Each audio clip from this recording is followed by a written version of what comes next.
Hit it, man!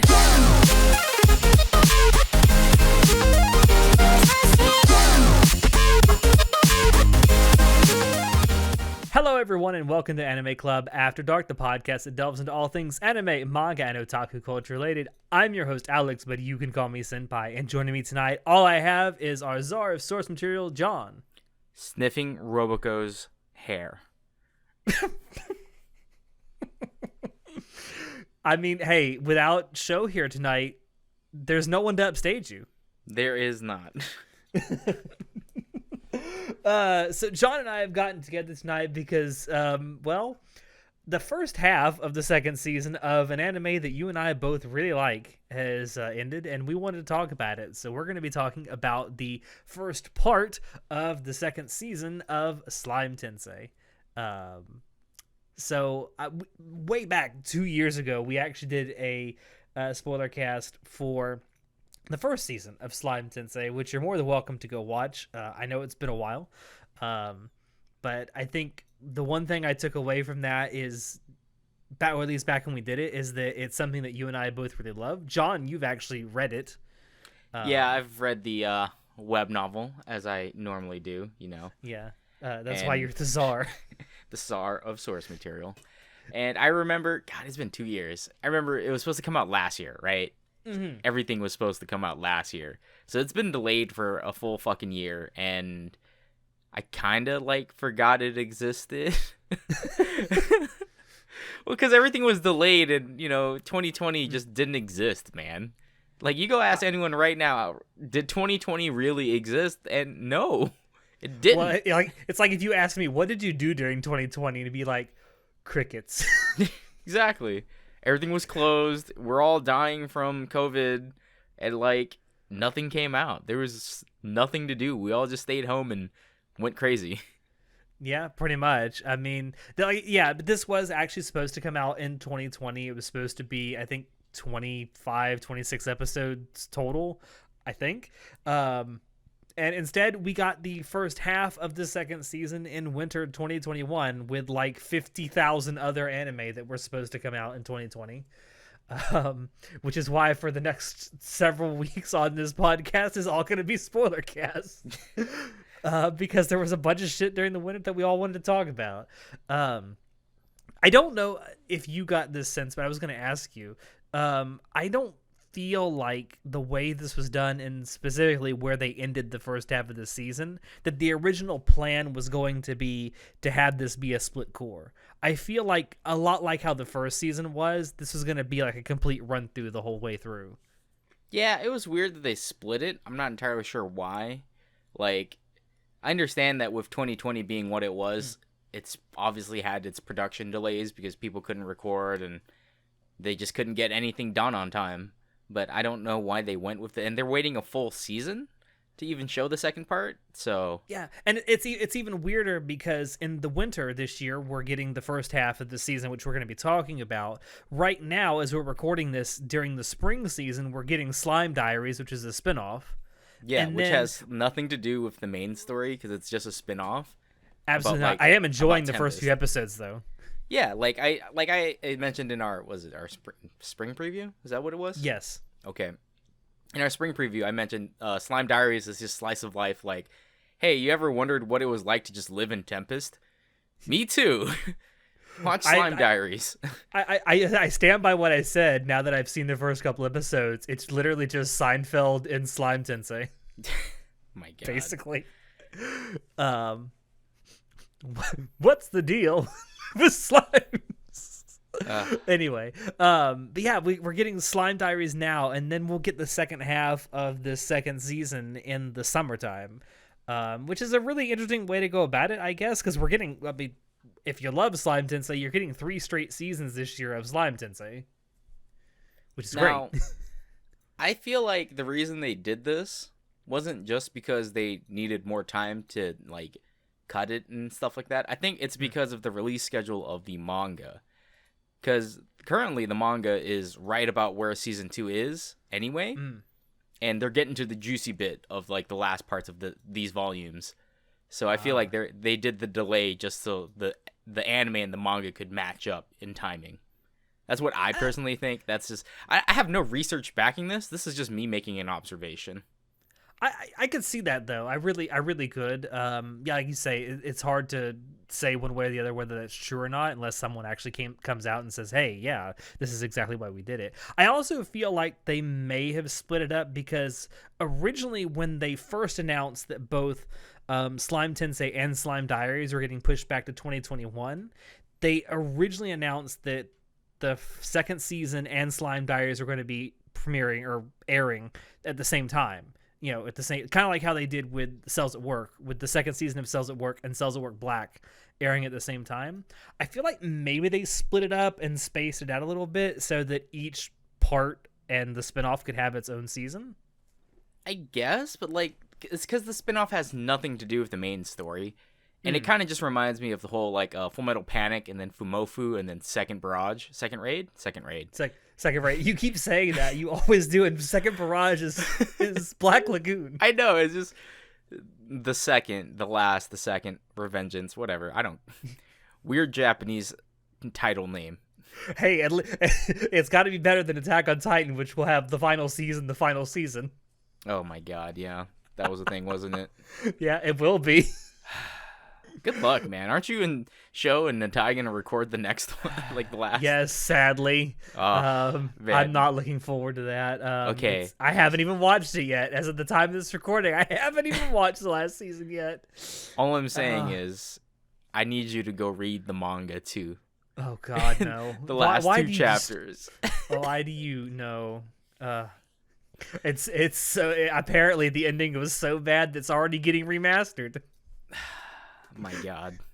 Anyway, moving on. And I don't know about you. It doesn't seem like, at least from a technical standpoint, there were any impacts on the anime itself from its delays. Did you notice anything? If anything, I thought that the animation and stuff was slightly above where the first season was. Well, as for impacts, I know that there were a couple shows that I was talking about during COVID releases where it obviously sounded like this voice actor or actress recorded in their house in a home studio, not a professional studio, because of just how the audio sounded. But I haven't noticed anything like that. Definitely doesn't look like they cut any content budget-wise. I don't think they cut anything due to budget constraints. It certainly didn't look like. If they did, they hit it very well. They did change a couple things, but I feel like that's just because it's just the way the anime wants to be portrayed as. They skipped a couple things that were kind of unnecessary. But I was like, oh, it was cool though. We could see more things. For example, Diablo, when Diablo gets summoned and he's like, hey, I need you to go find that guy. What's his name? Fulmoth? I don't remember the guy's fucking name. No, yeah, the Falmouth Empire, the wizard dude, Ramen? Yes. Raisin? Whatever he's called. His name's Ryzen, yeah. Ryzen? He's a fucking he's a fucking CPU. Yeah. Ryzen AMD 12 core. Yeah, so Diablo is tasked with finding Ryzen, and then it's here's Ryzen. He's like, oh my gosh, I can't believe that just happened. And then Diablo kind of just appears in front of him. That's not actually what happens. So in the web novel and in the manga, what happens is Ryzen doesn't even notice that he is noticed by the demons. The demons kind of just appear right behind him.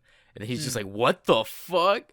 And then he tries to run, and then he runs into Diablo, and Diablo looks down. It's like, oh, what are you doing, little rat? And it just it gives it. You're approaching me? It just gives it another level of oh man, Ryzen's hella fucked. That I just was like, I guess it's not necessary because he's gonna get his shit kicked in anyway. But yeah, it just makes Diablo even cooler. That's one of the things that they changed. I like how that's even his appearance. Diablo's hand appearance is even hand waved by Rimuru at the end. Who are you? Yeah, because when it happens, he's going through the evolution and he's like, oh, I need someone to find the rat, and Ranga needs to get me home. Well, I'll just do a demonic summoning like I've done before to catch the rat. He just doesn't give two thoughts about it and just does it. Yeah. It's who are you? And then it's oh, yeah, that. Here's a name, thanks. Yeah, and he's kind of more of an important player later. I really like him. He's part of the Rimuru fan club, so I think everyone else will like him too. He's like one hell of a butler. Cast. He is a hell of a butler, isn't he? It's like, where have I seen this before? So, I did when I first saw his appearance. I'm like, this seems familiar. Huh? Rimuru, you sly fox. Yeah, and the only thing we really know about him is like Ryzen Reagan.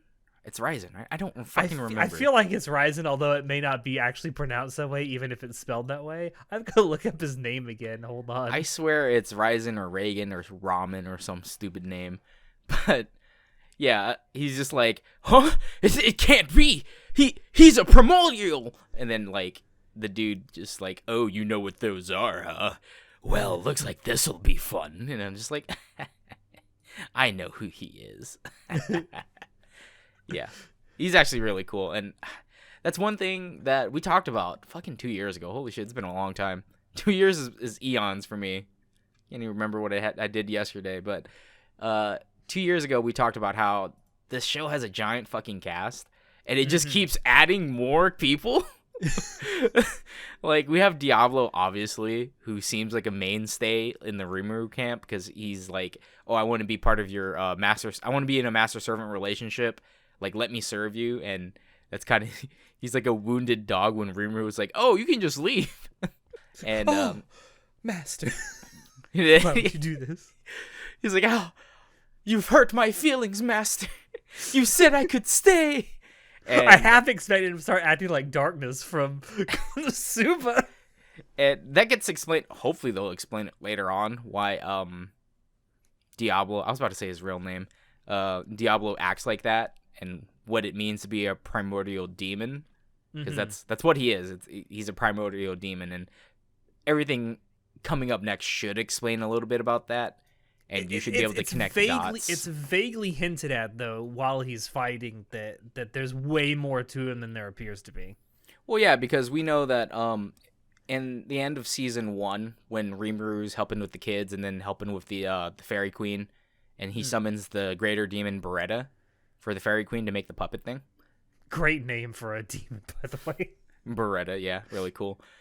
But we learned from that there was demons and stuff. And then in the OVAs, we actually find out there's a little bit more about demons being summoned, which is, I thought, was really cool. Like, a lot of people hated the OVAs because the first couple episodes starts out as just fan service. And then like the last 4 or 5 episodes is like an actual story, like a side story that happens in between season 1 and 2. Which is, it's something to bring up, because like, while these OVAs aren't exactly part of either season 1 or season 2, even though they kind of are listed as, at least on Wikipedia, as being in season 1, you don't really have to watch them to kind of get the whole story. It really helps, though, because it provides more context to what you're seeing. Yeah, we learn a little bit more about the kids who bring summoned. The ones that Shizu originally was like, oh, you need to help these kids, and like why Rimuru even went to the human city and became a teacher and all that stuff. And you get to learn a little bit more about the demons, because that happens in there. And they did do, like, I think it was like every month or every 2 months they released an episode during 2020 for the OVAs, because I think there was I think it was like every 6 weeks or something like that. Yeah, a month and a half. It was a regular schedule. They put it on. Yeah, we had like a small drip of content every so often to help, keep us on the line. Yeah, just dig that needle in and get it in there.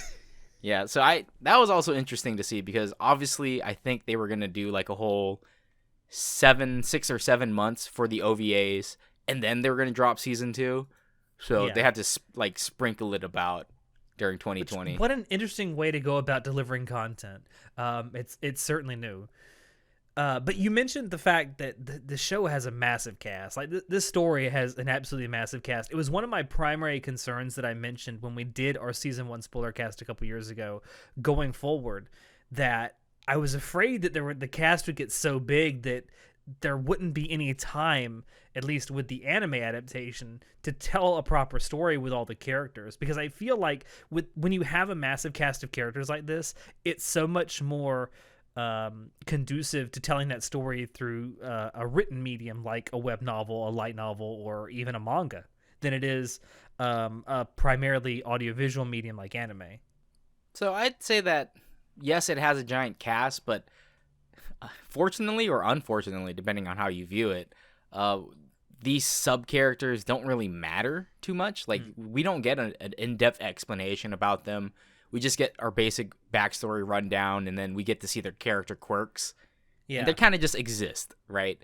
Like obviously the main character is Rimuru, and everything centers around what Rimuru is gonna do, and like we don't really have to remember all these characters. They just have certain personality quirks and traits that we're just like, oh yeah, Gaburu sama, you know, like Gaburu Posse Crew. Like you always remember that, and then you're like Shion and Shuna, and I'm trying to remember Soe, Hakuro, Benimaru, Benimaru, yeah, Broimaru. Broimaru. Like all of them have unique personalities and certain quirks and traits with them. Like Hakuro is like the old man who's just like the master. Like he's everyone's sensei and he just kicks everyone's ass. Like they all have quirks that make him memorable. And you have the goblins, obviously. Yeah, and then the goblins like Gobta, and then I don't remember the rest. Hey, Gobta's a bro. Gobta's such a bro. Yeah, and obviously like Ranga being the dog, he's the voice actor has really fully leaned into the whole like I'm a dog aspect when he's voice acting. But that's what I mean. Like these characters have certain quirks that make them stick out a lot, but they don't have a lot of substance to them. But that's okay because it's mainly about Rimuru anyway. But they do a good job of making the world itself feel very much alive. Oh yeah, because with such a huge cast, a huge swath of a cast, we do see small interactions with them in the world. Like they don't just exist to be thrown into the plot later on. They also exist in the world. They have their own thoughts and they have their own emotions and they have their own character, which is great. And it's not too much and it's not too little, which I think is a great mix. Like that's one thing I really like. I love world building in my light novels, my web novels. Slime Tensei has a lot of world building. It's definitely not as in-depth as something like, I don't know, Overlord. But it has a lot of characters to make up for that. And each one does have a personality that makes me remember them, even though they aren't too vital to the plot.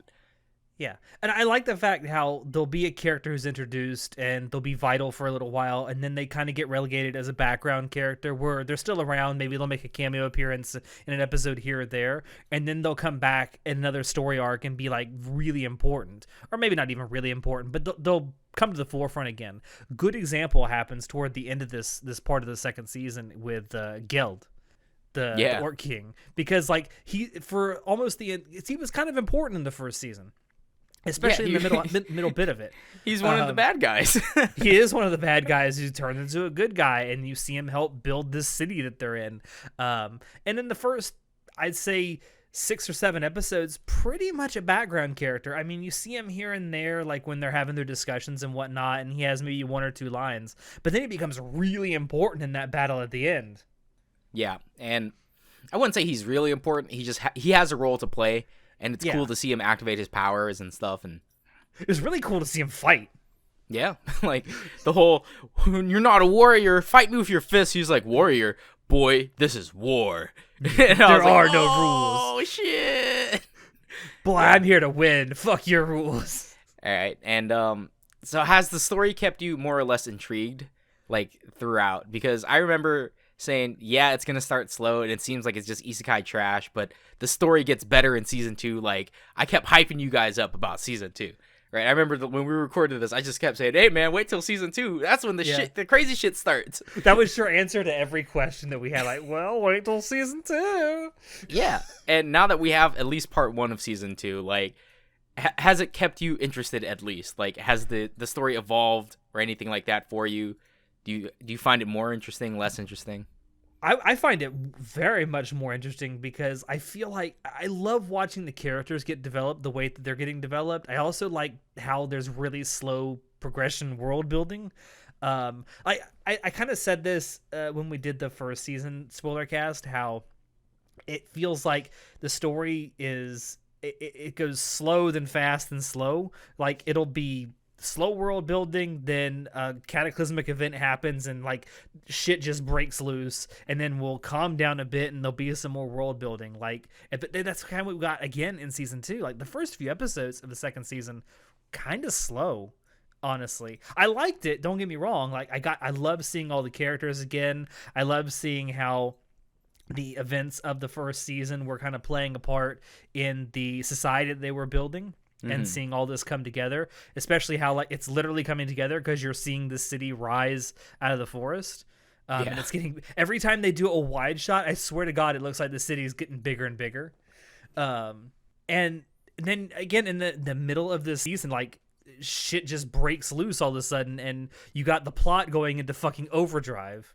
Yeah, I told you guys that, man. Wait till next season. It's the Demon Lord arc. Oh man, it's gonna go 0 to 100. You thought I was lying, didn't you? But even you in the first part of the season, because I think you were watching it more or less week to week after like the first month, you were like, gosh, they're really taking a long time with this the first part of this arc. Yeah, so the first part of this arc has a lot of monologuing, a lot of like learn about political intrigue in the rest of the world, and they do an all right job conveying that. Again, it's like, great for making the world feel very alive. I don't think they did it extremely well because they spent too much time. Like, they were just stretching it. Like, there were areas where it's like they have a 10-minute conversation about something, and I'm like, this could have been done in like half the time, man. Yeah, we didn't actually have to and it's like, I don't know, I can't say that's up to like I can't chalk it up to maybe because they had budget constraints or they were just trying to like milk it. I don't know. Like, there's a lot of things that could have been done better in my opinion, because it was just really slow, man. Like, I definitely think it took us how many? I was gonna say the first part of this arc is like 4.5 episodes long, right? I feel like it could have been done in maybe 2.5 episodes. Yeah, the first part of this arc wasn't that like the best part, and honestly, there wasn't that much information that we needed, and they just like skipped over that stuff anyway. But I guess that if you want to go into the grand scheme of things, like the next part of this, the second part of season 2, is gonna be even more hype, because this was just the beginning of like everything. When Rimuru decides like his family's being killed, right? His city's being attacked, and he's like, I don't know what to fucking do. And then he's like, oh, let's become a demon lord and fucking get revenge, right? And that's like, oh fuck, you know. And then he kills the Falmouth soldiers with Megiddo, and you're just like, oh fuck. And oh man, they didn't do that scene justice. Like, in the manga and in the web novel, like, Megiddo happens instantly. Everyone dies instantly. Like, the captain dude, he literally just like walks out and gets hit and fucking collapses, and it's hilarious. But in the manga, I remember the king and the Pope dude and Ryzen walk outside, and they're like, Captain, what are you doing? And then like they walk up to the captain, and he just has a fucking hole in his head. They're like, what? Then he collapses, and then they see Rimuru just floating in the sky, and half of their army is already decimated. Like, it was just, the delivery of that was just not as impactful to me compared to the manga and the web novel. Like, I don't know. They took a lot of different liberties, a lot slower of an approach in the anime for this part. I can't say that it's bad, because I think for a story it still works well. I definitely think that they have very much so set up the stakes for what comes next. Oh yeah, for sure. And we also see, like, so with the Shizu and the kids arc, right, of last season, we know that this world is full of people who get isekai'd.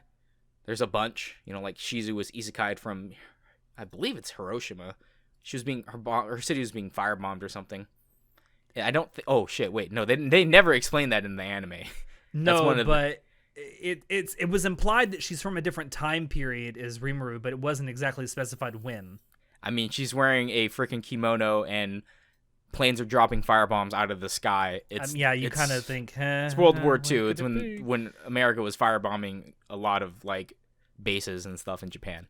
Like, it's obvious when that happened, but they don't really outright say it, but that's what happens. And we know that people can get isekai'd a lot. And Shizu's like, oh yeah, there's plenty of kids who get isekai'd here.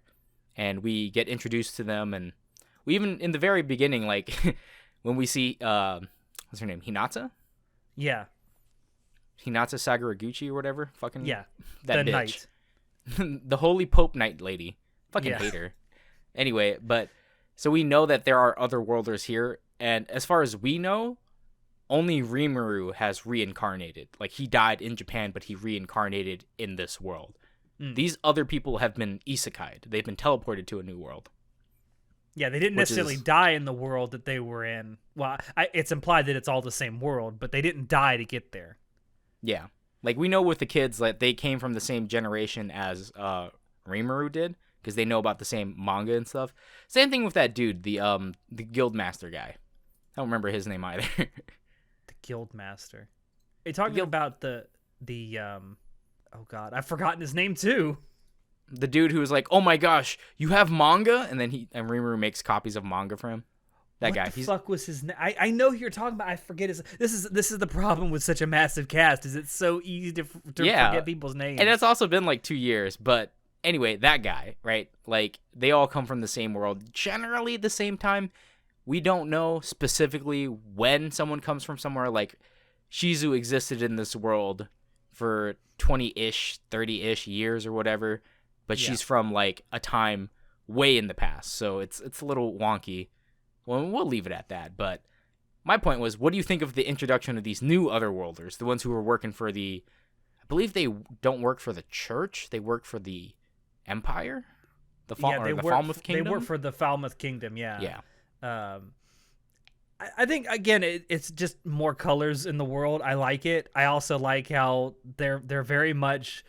Like, unlike Rimuru and Shizu, they didn't exactly seem to take very well to being in this new world. Like, they kind of seem like they resent being in this world because they talk about, like, oh, there's no television here, there's no internet, there's no phones. Yeah. They seem like they're bored and they're just trying to find a way to entertain themselves. Part of that, though, comes from the fact that, like, from what we've seen of these otherworlders, like, with Shizu, she got dropped in this world by a demon lord, and she just learned how to fight, and she had to control Ifrit, and then she realized, like, oh, this is shitty. I just want to go around and be an adventurer and live life, you know? Mm-hmm. And that's when she met the kids, and, you know, these kids are just trying to grow up and have a normal life, but the country sees them as weapons of mass destruction.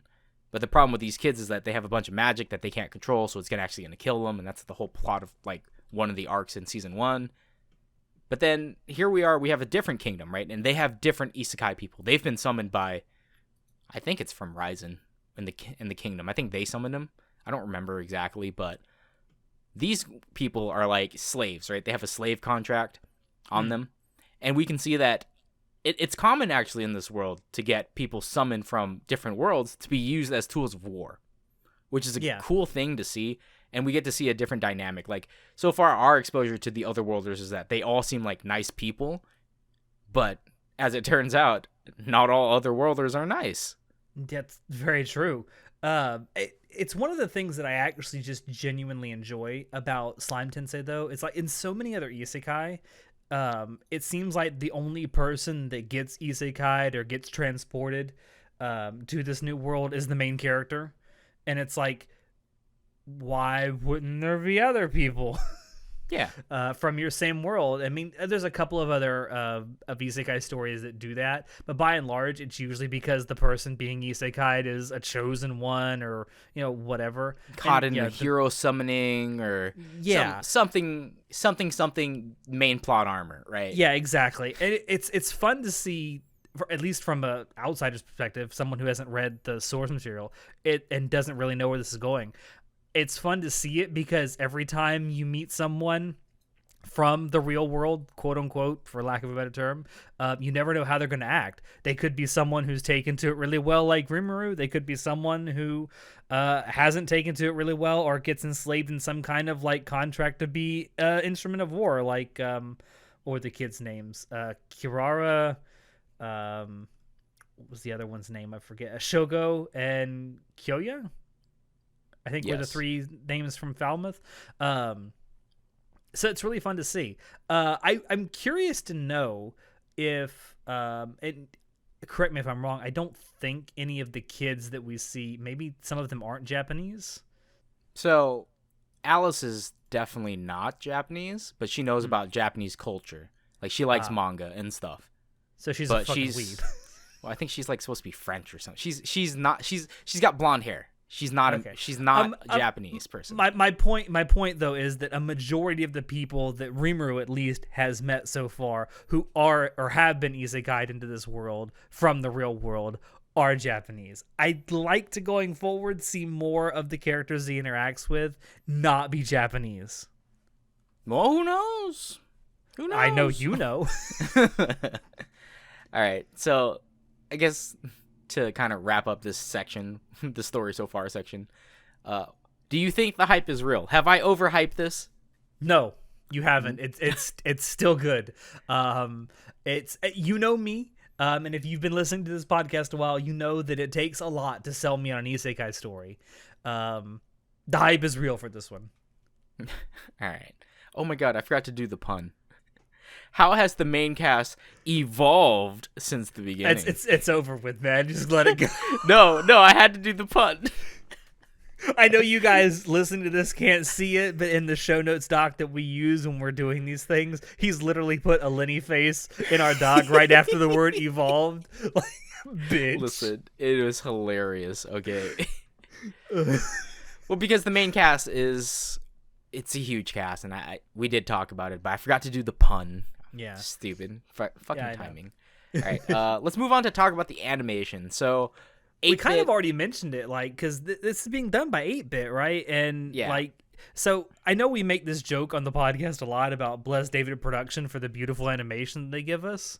Is it time that we say Bless 8-Bit? So, see, my problem is that this season, 8-Bit, it seems like they didn't go full tilt into the animations for the Great Sage screens. Because one of the coolest things about season 1 of Slime Tensei was that whenever Great Sage would come on, Koku, and then like it would just show some crazy ass cool effects on the screen with like crazy cool sounds. Yeah. They didn't have too much of that in this season, which is kind of disappointing. Like they do have some really good telegraphed like fight scenes, like when the Beast Kingdom people, when they show up. Oh yes, that was awesome. Yeah, and they're like, I forgot who fights who. Shion fights the tiger lady. Shion fights, Tiger Girl. Snake Girl just doesn't do anything until the very end. Snake Girl does nothing, and Benimaru fights? No, Fuse fights the other guy, right? Yes. Yeah, and it was just cool. Like, there wasn't a lot of skill usage, and there weren't a lot of skill effects, but it was still cool to watch the fight scenes. Mm-hmm. Now, going forward, I hope to see better animation because they kind of phoned it in for the Megiddo scene because it was kind of just like slowly moving CG 3D stills and just like wasn't as cool and dramatic as I envisioned it. So I'm hoping they're just saving all of the budget for the end battle. Well, maybe. I will say one thing I thought was probably better animated in this part of the second season as opposed to the first season is the CGI effects that happen when like magical effects are activated. I definitely think they went really above and beyond with that.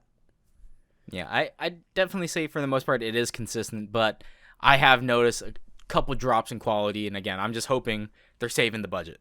And but every time they'll I do probably that, go back and they might go back and fix some of that with the Blu-ray releases. I don't know. Maybe. Who knows?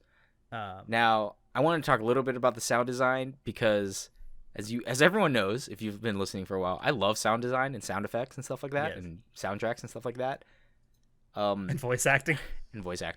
Just sound in general is a very big deal to me. But that's just a weird quirk about me. But has there been any changes to how 8-Bit does the designs or any of the sound effects? It seems like they've just kept the same rhetoric that they've had since season 1, which isn't a bad thing. But no, I thought it was done really well in the first season. I will say there was one in particular, a sound effect that really caught me off guard because I don't know if it was intended to be funny or not, but or it's just some kind of an oversight. But there's a scene where Diablo, it's where he's fighting the Ryzen guy when he's disguised as Shogo, where he like is clapping with his gloves on, and it sounds literally like someone just like slapping the shit out of their own hand. And I'm like, it would not sound like that with gloves on. Yeah, it sounds like barehanded clap, clap, clap. And like it stood out so much. Number one, it was really loud. And again, I don't know if that was some kind of an oversight for like whoever was doing the sound editing or what, but it just seemed so out of place. And it's the only sound effect that really sounded that way. And it made me laugh because it caught me so off guard. Yeah, but like during that scene when Ryzen uses nuclear cannon and he fires it, and then Diablo just goes and blows it into the air. Hilarious. But it just didn't have really cool sound effects like season 1 did. Like it just felt like they were being a lot more tame. They weren't as bold as they were in season 1 with any of these. Did you happen fights. to notice that during the whole Rimuru evolution thing where they're doing I love the fact that they call it a harvest festival, by the way, that they use the Dio stop time sound? Yeah, because he does stop time when Great Sage is working her magic? Question mark. I think it's a girl. I'm pretty sure because Raphael is now a girl, right? I guess. I heard the Dio stop time sound effect when that one thing that they I forget the name of the magic effect that was trying to be leveled up or whatever kept failing. Yeah. Every time Sage was trying to level up to Voice of the World. Yes, and it kept failing, and then I guess Rimuru had to sacrifice one of the other things to make it happen. Anyway, I kept noticing that every time it would fail, the Dio stop time sound effect would play. Yeah, but even scenes like that, right? I don't know why there's something about that sound effect, and it happened before I became a fan of JoJo. It's like something about that sound effect just draws my mind straight to it every time I hear it. Because it's so like weird to hear it. It goes like a reverse bass line. I guess it's just I don't know. There's something about that sound it's pleasing to hear, but it stands out every time I hear it. Yeah. So I don't know. Anyway, my point is over about that. The design just seemed very tame in comparison to season 1. Like it wasn't as fancy. The sound design kind of stayed the same and basic. And overall, I wasn't too disappointed because again, this isn't the hype part about this arc. Like what's coming is going to be the hype stuff. So that's fine. I'm just hoping that it wasn't due to budget constraints or because of the because of 2020's delays and stuff that they had to cut all this stuff out and make different decisions. I think we'll find out in the second half whether that's true or not, because if they actually did have to make a lot of cuts, it feels like the second half, especially what it seems like they've set it up for, might get cut a lot. Yeah, but we'll see. We'll find out. Let me check real quick. I don't think they've announced an episode count for the second part, but let me check and see if they have. I would hope, since it's still season 2 and it's the second part, it'd be like 12, 13. Like, I mean, according to Mal, at least as of the time of recording this, the episode count is listed as unknown. Maybe they'll drop a 26 on us, like a 38 episode, like a 36 episode season. That'd be nuts. I would love that. Would be crazy. Or maybe there'll be a part 3 that just hasn't been announced yet. Who knows? Who knows? I know. No, I don't. I feel like though if there were any cuts or things that had to be toned down because of what happened with COVID, I feel like we'll really know at the by the end of part 2. And I just hope it's the case of they wanted to conserve their budget and they're going to go all out towards the end. That's the important. I hope that's like the good ending here. Yeah. Well, we'll see. Yeah. All right. For characters, is Rimuru too overpowered? Yes, but that's okay. Yeah, I remember we talked about this during our season 1 spoiler cast where it's like, is he too OP? The answer is yes. There's a reason for it. We also talked about this more recently with an episode we talked about with OP characters. I don't remember. Listen, I've got the memory of a goldfish. We know. What? Anyway. Who are you? Yeah. Well, we're gonna find out why Rimuru has so much magic actually in the next, like, whenever part 2 comes out. I don't. What did they have an actual date, or is it just the summer? It says summer 2021, so I'm assuming it'll start sometime in July. Okay. So we left off with Veldora being released from the infinite space-time prism, right? And Veldora, best boy. I fucking love Veldora. He's hilarious. And he's like Rimuru's best friend. And it's so great. Their interactions are so great. And it'll explain a lot when Veldora is finally around, but yeah, I can't spoil too much. I have to watch what I also say. like toward the end of this part, like Rimuru says it, like it's been 2 years since he got reincarnated, right? It's sure, God, it feels like that much time has passed. Like it genuinely feels like there has been a progression in this world, and it's actually taken time. Yeah, like from being a slime, escaping the village and helping out the goblins, and then fighting the wolves, all the way to now. You know, like he's fighting kingdoms and shit. Like it's taken 2 years, but he's built his own kingdom, and now he's waging like national wars. Yeah. I will say this one thing that I was kind of disappointed about, and I'd like to see how you feel about this. I think a lot of the, well, I won't, how do I want to say this?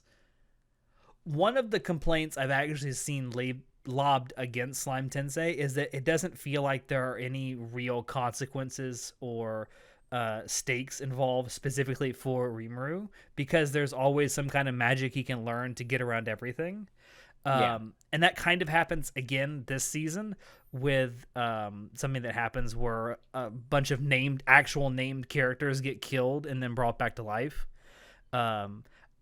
I can kind of see where people are coming from now because of that, because even I thought, well, maybe Shion should have stayed dead.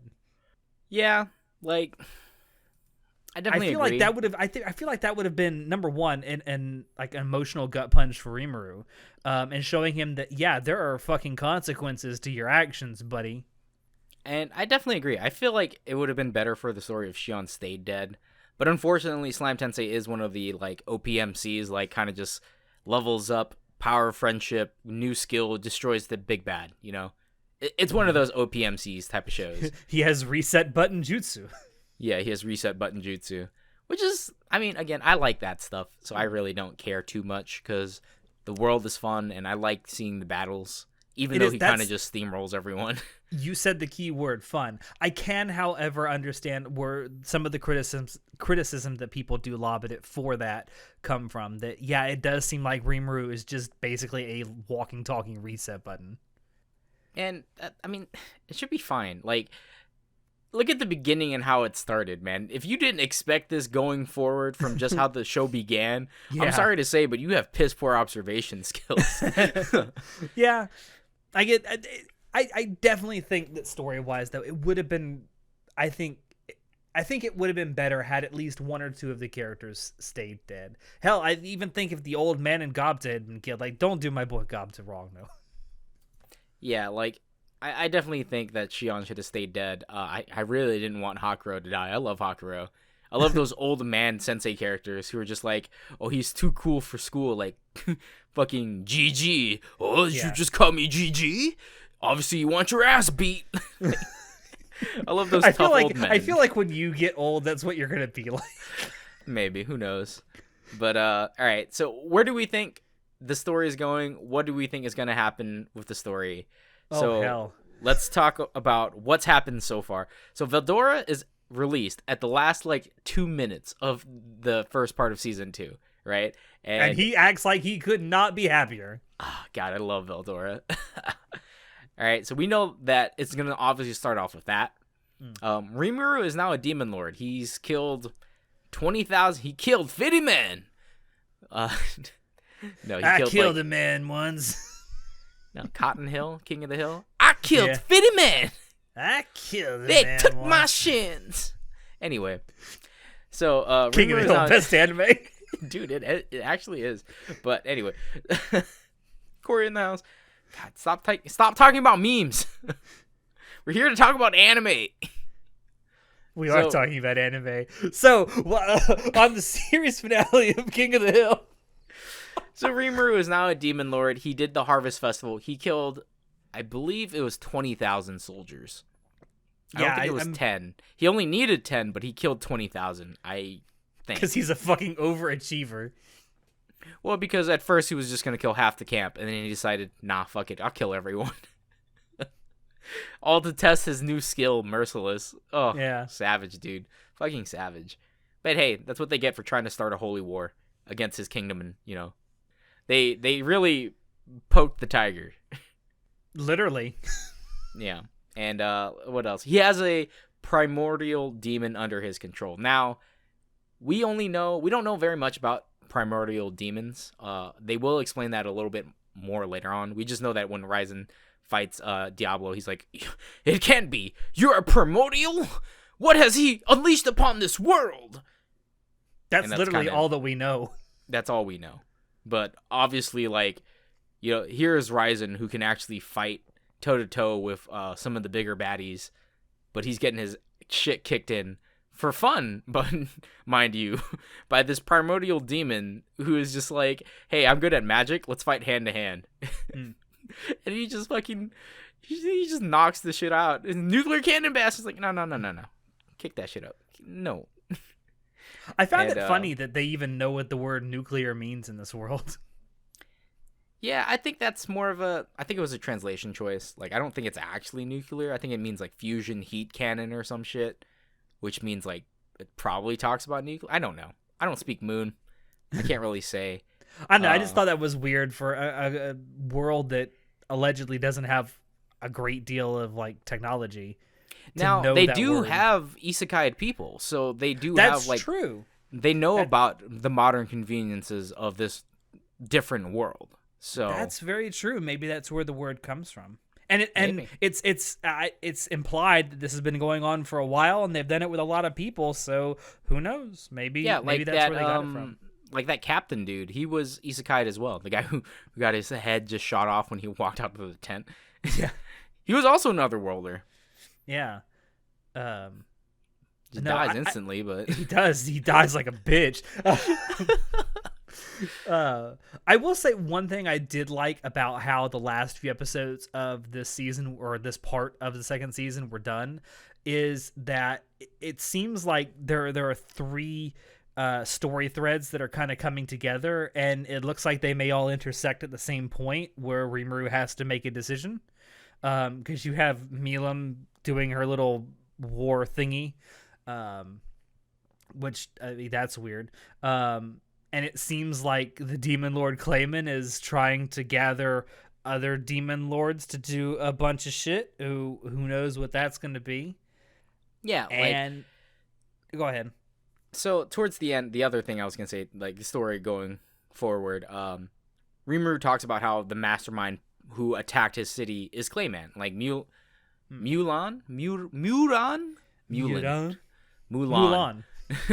Mulan says, yeah, Clayman controlled me and told me to do this, and that makes Rimuru think, like, is it Clayman pulling the strings, or is it someone else? And then he kind of has, like, a moment of clarity where he's like, you know, the only person who fits all these is ... and then they move on. Then they don't tell you. And I know who it is. It's pretty obvious if you think about it, like, logically, but yeah. We also know that Clayman is somehow controlling the Queen of the Harpies? The bird lady? Yeah. Freya? Freya. And he's also somehow controlling Milam. And he's just kind of the big bad that we know of right now. And that's all we know for now, where it's left off. So Veldora's revived, Diablo's here. We also know that Clayman lives in the most stereotypical Disney villain lair ever. I mean, come on. You seen how, like, he wanted to do the Harvest Festival. That's why he set up this whole thing. He wanted the Tempest Kingdom to go fight the Falmouth Kingdom, and he was going to reap the rewards, right? That's what his original plan was. Yeah. Because he's pulling the strings behind the scenes is what he's doing. Yeah. And So it definitely feels like I don't know exactly how it's going to play out, but it certainly feels like that even though this feels like a victory for Rimuru and company, that Rimuru has actually done exactly what Clayman wanted him to do. yeah, that's what you think. And that's what I think. I don't know if it's true or not, but I get this feeling. What do you want to see play out though? Like, obviously you think that Clayman has he's got big brain moves and he's got a bigger plan in play. Like, is there anything else that, because of how they've given you part 1 of season 2, that you want to see happen? I definitely want to see this thread with Clayman play out. I want to see like what the actual goal is. I also want to see if he's not really the one in charge of all this, that there may actually be someone pulling his strings as well, or a reason why he's doing what he's doing. And I'd like to see like how this ties into what Milim is doing, because it doesn't seem like what she's doing is of her own volition. Mm-hmm. So I'm really curious to see how that plays out. I'm really just interested to see how all of these story threads that seem like they may not be connected come together, and maybe they are connected in more ways than we think. Also, I'm really fucking hyped to see what Veldora can do now that he's free. He can be the best bro. That's I mean, there's so many great characters already in this story. I mean, even discounting Veldora, you got Broimaru, you've got Ranga, who's a good boy. You got Gavta, who's just the broest of bros.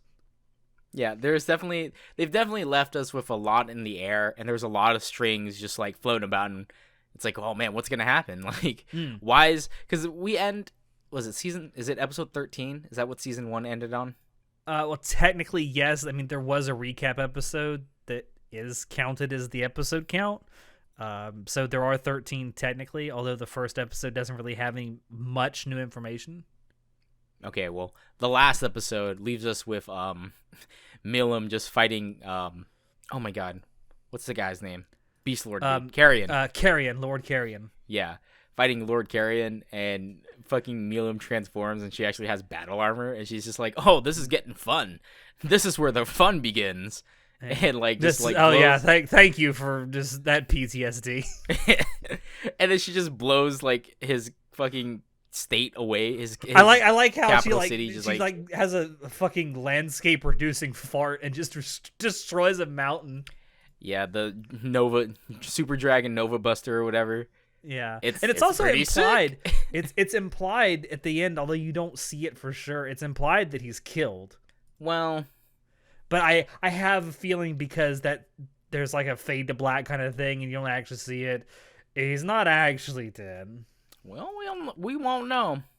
Like, obviously, with Clayman pulling the strings and having him send, like, Freya holds Carrion, right?